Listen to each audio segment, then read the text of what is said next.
শিশু সুরক্ষা ও অপহৃত শিশুদের উদ্ধারে মুন অ্যালার্ট চালু করল সিআইডি। দুপুরে সিআইডি সদর দপ্তরে কনফারেন্স সেন্টারে সাংবাদিকদের ব্রিফ করে সিআইডি প্রধান সিবগাত উল্লাহ জানান, সবার সহযোগিতায় শিশু অপহরণ বন্ধ করা যাবে। এর জন্য সবাইকে সম্মিলিতভাবে উদ্যোগ গ্রহণ করতে হবে। পুলিশ জনগণের বন্ধু হতে চায়।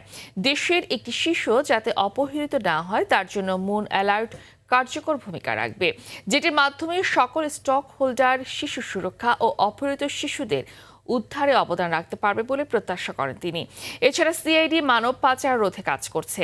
এটি শূন্যের কোটায় নামিয়ে আনতে সিআইডি নানা কার্যক্রম হাতে নিয়েছে বলেও জানায় সিআইডি প্রধান।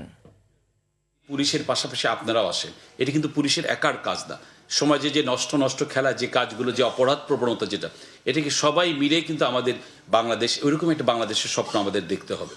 শিশুদের অঙ্গ প্রত্যঙ্গ বিক্রি, শিশুদেরকে চালান করে দেওয়া, সেক্স ট্যুরিজম, প্রচুর কিছু কিন্তু আপনার পাশেই হচ্ছে। কিন্তু আমরা যদি একটু অ্যালার্ট হই, আমরা এই ধরনের ক্রাইম, এই ধরনের নষ্ট খেলাগুলোকে বন্ধ করবো।